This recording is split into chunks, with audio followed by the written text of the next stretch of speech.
Alhamdulillah, kali ini kita berkelah di sebuah latar di Kampung Kuak Tengah, Pengkalan Hulu, Perak. Lawa tempat dia, no? Tapi agak terpencil sikit. Assalamualaikum warahmatullahi wabarakatuh. Alhamdulillah. Ramai orang yang tak tahu puak ni, no? Jom kita tengok jalan dia. Daripada masjid Kampung Kuak luar ke destinasi dalam 2 km lagu tu lah, lebih kurang, no? Dan jalan dia pula minitan, no? Jadi kena hati-hati dah bila berselisih dengan kenderaan lain tu, no? InsyaAllah selamat.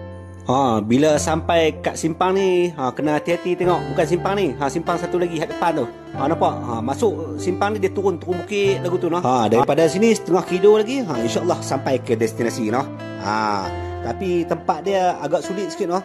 Kalau dah nak masuk dia, jalan masuk dia tu celah-celah bagang, no. Nak parking pun lagi sesuai lah kalau kita pinit motor, no. Bawa budak-budak cukup seronok lah, no. Main mandi kat sini, no. Tempat dia pun selamat dan terkawal lah, insya-Allah. Nasi lemak dengan kopi lagu ni. Tak tahu nak kata apa. Tengok ayam dia tu.